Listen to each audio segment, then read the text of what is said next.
अस्सलाम वालेकुम नाज़रीन, मेरा नाम अली हैदर है और आपका शुक्रगुजार हूं कि आपने मेरी वीडियो देखने के लिए वक्त निकाला। पाकिस्तान में, इंडिया में, बांग्लादेश में, जहां जहां मुझे लोग सुन रहे हैं, आप लोग इस चीज़ से वाकिफ़ हैं कि इसराइल और फ़लस्तीन के कॉन्फ्लिक्ट में इस वक्त पूरी दुनिया इन्वॉल्व हो चुकी है। और बड़ी हैरानी होगी आपको जान के कि इससे पहले भी मैंने ये वीडियो बनाई थी और आपने देखी थी कि पाकिस्तान के बहुत बड़े क्रिकेटर हैं शाहिद आफरीदी, उनका भी फड्डा हो गया है इसराइल के साथ। इसराइल और शाहिद आफरीदी का क्या झगड़ा है, क्या लड़ाई है, ये बड़ी इंटरेस्टिंग स्टोरी है नाजरीन। इसके बारे में कुछ मजीद अपडेट्स आई हैं, कुछ तफसीलात मेरे पास आई हैं, वो तफसीलात मैं आपको दूंगा। इसके साथ साथ जो आज की पहली बड़ी खबर है वो है जूलियन असांज की रिहाई।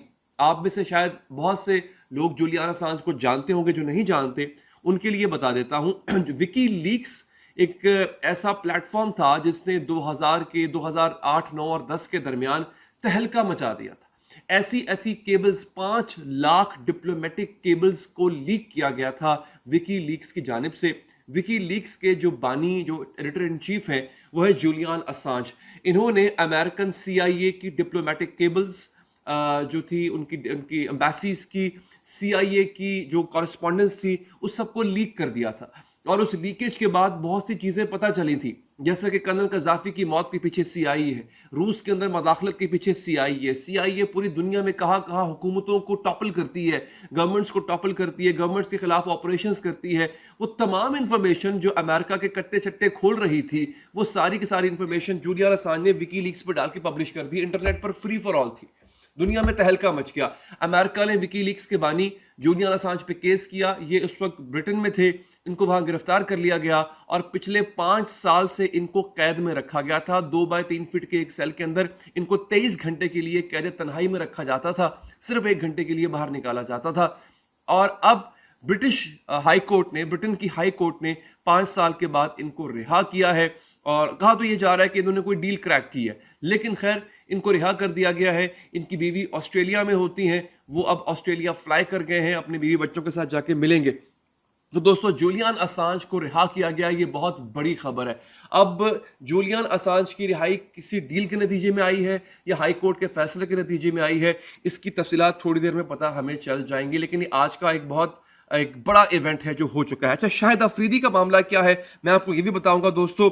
इसके साथ साथ आपको शायद याद होगा, मैंने आपसे कहा था कि अब आलमी जंग होने जा रही है। ये आलमी जंग, ये थर्ड वर्ल्ड वॉर, इसका जिक्र पहले रूस के सदर पुतिन ने कर दिया। लेकिन आज की बड़ी खबर ये है, मेरे पास इस वक्त तुर्किश फॉरेन मिनिस्टर, तुर्की के फॉरेन मिनिस्टर का बयान है और वो कह रहा है कि हम तीसरी आलमी जंग देख रहे हैं। अब आप ये देख लीजिए कौन कौन, मैंने आपको इससे पहले वाली वीडियोस में मुख्तलिफ जो सरबराहान मुमलिकत हैं, जो हेड्स ऑफ स्टेट्स हैं, उनके बयानात पढ़ के सुनाए थे। रूस ने भी कह दिया था, क्योंकि रूस अब पूरे यूरोप से लड़ने जा रहा है। आपको मैंने पिछली वीडियो में बताया था बहुत खतरनाक काम हो सकता है यूरोप, और ये बात खुद ब्रिटिश पार्लियामेंटेरियन ने की है। उन्होंने कहा है कि यूरोप अपने किसी भी मुल्क के अंदर एक छोटे लेवल का एटमी धमाका, एक न्यूक्लियर हमला करेगा और उसका इल्जाम रूस पर धरा जाएगा और उसके नतीजे में पूरा रूस पर चढ़ाई कर देगा, पूरा यूरोप रूस पर चढ़ाई कर देगा। यह है थर्ड वर्ल्ड वॉर। आज यही बात एग्जैक्टली टर्किश फॉरेन मिनिस्टर ने कह दी है कि हमें तीसरी आलमी जंग यानी थर्ड वर्ल्ड वॉर नजर आ रही है। ये बहुत बहुत बड़ी खबर है। अच्छा, रूस ने जो क्रीमिया पे हमला हुआ 3-4 दिन पहले, जो रूस पे हमला हुआ, बज़ाहिर यूक्रेन ने किया, लेकिन रूस ने कहा है कि हम पे होने वाले हमले के पीछे यूक्रेन नहीं था। बराह रास्त इल्जाम अमेरिका पे लगा दिए, नेटो पे लगा दिए।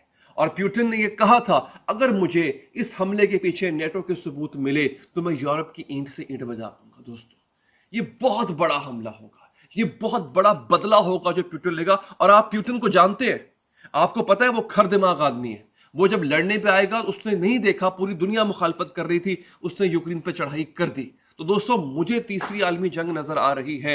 आपको पता है सर्बिया ने, एक ऐसा मुल्क है जिसने बाकायदा तौर पे स्टॉक पाइलिंग शुरू कर दी है, यानी उससे सामान इकट्ठा करना शुरू कर दिया पहले से कि किसी भी वक्त आलमी जंग छिड़ सकती है। अच्छा, इसके साथ साथ इराकी मिलिट्री एडवाइजर्स पहुंच चुके हैं लबनान के अंदर। लबनान में इस वक्त अमेरिका के 2 बड़े एयरक्राफ्ट कैरियर, जिसमें एक का नाम रूजवेल्ट भी है, वो इस वक्त सेल कर चुके हैं और तकरीबन वो मेडिटेरेनियन सी के पास पहुंच गए हैं। ये वो साहिली इलाका है जो गजा की पट्टी को भी लगता है और इसराइल को भी लगता है। अच्छा, इस वक्त इराकी मिलिट्री एडवाइजर्स, वो मिलिट्री एडवाइजर्स जिन्होंने दाइश के खिलाफ जंग लड़ी, जिन्होंने अमेरिका के खिलाफ जंग लड़ी, वो इस वक्त लबनान पहुंच गए हैं। इसका मतलब क्या है? लबनान के साथ इसराइल किसी भी टाइम जंग शुरू कर सकता है।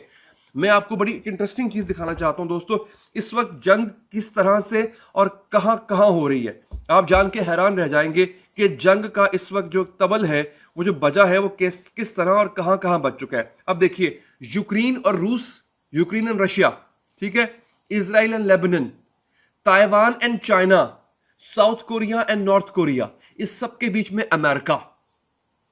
ये कितनी बड़ी जंग है जो बैक वक्त एक साथ नाजरीन शुरू होने जा रही है।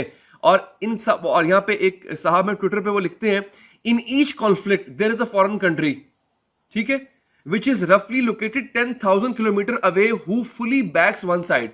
अब आप नोट करें, Ukraine Russia, Israel and Lebanon, Taiwan and China, South Korea, North Korea, इन सब की आपस में जंग होने जा रही है। अब इन सब को एक मुल्क सपोर्ट करता है। इन सब मुल्कों में किसी एक साइड को अमेरिका सपोर्ट कर रहा है, जो कि रफली 10,000 किलोमीटर दूर बैठा है, जिसका इनसे कोई लेना देना नहीं है। आप देखें कि यूक्रेन रशिया मामले में यूक्रेन को अमेरिका सपोर्ट कर रहा है, इजराइल लेबनान के मामले में इजराइल को अमेरिका सपोर्ट कर रहा है, ताइवान चाइना के मामले में ताइवान को अमेरिका सपोर्ट कर रहा है, साउथ कोरिया नॉर्थ कोरिया के मामले में साउथ कोरिया को अमेरिका सपोर्ट कर रहा है।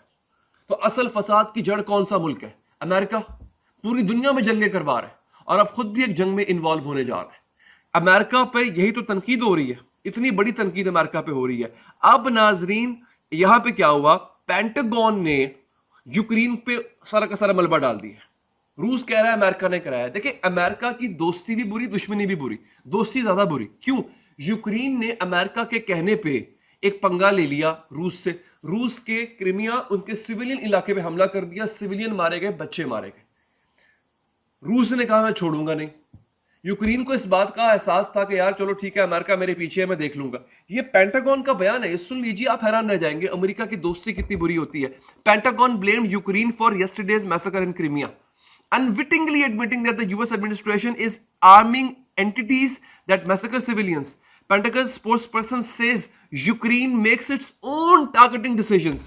लो जी, उन्होंने कहा जनाब हम पैसे देते होंगे यूक्रेन को, असलहा भी देते, लेकिन अपने टारगेट कौन से डिसाइड करने हैं ये खुद डिसाइड करता है यूक्रेन। किसको मारना है, मिसाइल कहां, हमने मिसाइल दिया यूक्रेन को, मिसाइल मारना किसको है, कहां मारना है, वो यूक्रेन डिसाइड करता है, हमारा कुछ लेना देना नहीं है। यूक्रेन को अकेला छोड़ दिया अमेरिका ने। आप अंदाजा करें ये कितनी अजीबोगरीब चीज है। आखिर में अब मैं आपको बता रहा हूं शाहिद अफरीदी के साथ क्या हुआ। दोस्तों, शाहिद अफरीदी बेसिकली हुआ ये था, लड़ाई क्या है शाहिद अफरीदी की। शाहिद अफरीदी साहब जो हैं, उन्होंने एक तस्वीर है आपके सामने आ चुकी होगी। शाहिद अफरीदी एक जगह से गुजर रहे थे, पाकिस्तानी क्रिकेटर थे वो जनाब। एक जगह रुके और उनसे कुछ लोगों ने कहा कि आप सेल्फी ले लें हमारे साथ। उन्होंने कहा ठीक है, सेल्फी हो गई। अब वो सेल्फी उन लोगों के साथ ली गई बेसिकली जो इसराइल के हक में एक गिरोह है, एक ऑर्गेनाइजेशन है जो इसराइल के हक में रैलियां निकालती है। और इसराइली मुगवी जो हैं, जिनको हमास उठा के ले गई थी 7 अक्टूबर को, उनके हक में रैलियां निकालती है, उनकी बाजियाबी के लिए रैलियां निकालती है। उनके साथ शाहिद अफरीदी की ये तस्वीर वायरल हुई। सब ने कहा जनाब कि शाहिद अफरीदी इन सहूनियों के साथ, ज़ायोनिस्ट के साथ क्यों फिर रहा है। शाहिद अफरीदी ने क्लैरिफिकेशन उसकी बड़े दिनों तक नहीं दी। बड़े लोगों ने तनकीद की, मैंने भी तनकीद की, वीलॉग बनाया। फिर अफरीदी साहब की एक स्टेटमेंट आ गई। उन्होंने कहा कि imagine strolling down a street in Manchester. आप इमेजिन करें, फर्ज कीजिए कि मैं मैनचेस्टर की किसी सड़क से गुजर रहा था, यूके मैनचेस्टर, तो सो कॉल्ड फैंस जो है वो मेरे पास आते हैं और उन्होंने कहा कि सेल्फी लेनी है। मैंने कहा ठीक है, सेल्फी ले लो भाई। सेल्फी लेने के बाद पता चलता है कि वो तो सहूनी ग्रुप के वो थे, नुमाइंदे थे, वो तो इसराइल के हिमायत याफ्ता लोग थे। तो मुझे उन्होंने फैन बन के मुझसे सेल्फी ले ली, बाद में पता चला वो तो इसराइली है, मुझे पता नहीं था। अब इसी बात पे वो ऑर्गेनाइजेशन जिसका नाम है NW friends of Israel, north west friends of Israel, उस ऑर्गेनाइजेशन से जिसके साथ इन्होंने सेल्फी ली थी, उन्होंने तनकीदी ट्वीट किया शाहिद अफरीदी पे। उन्होंने कहा ये झूठ बोल रहे हैं, ये खुद मेरे पास आए थे, ये खुद हमारे पास आए थे। वो लिखते हैं Shahid Afridi official, you took a picture with your own camera with our hostage placards and then agreed to pose with us for a selfie with hostage leaflets. मैंने कहा आपने अपने कैमरे से पिक्चर ली थी और फिर आप इस बात पे खुद एग्री हुए थे कि हमारे हाथ में वो प्लेकार्ड्स थे, वो बोर्ड्स थे जिस पे लिखा हुआ था इसराइल की हिमायत के नारे दर्ज थे, जिस पे हॉस्टेजेस को छुड़वाने के नारे दर्ज थे। आपने देखा नहीं था वो, और फिर आप खुद एग्री हुए कि हाँ सेल्फी लेनी है।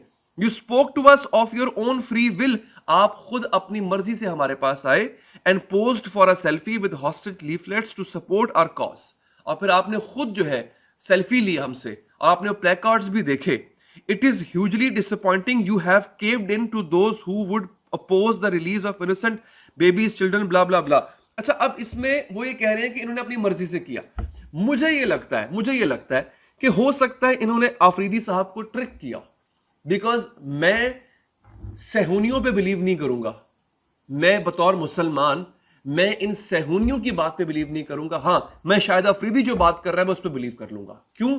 मुझे इतना पता है कि ये तो है ही झूठे, जो सहूनी है ये है ही झूठे।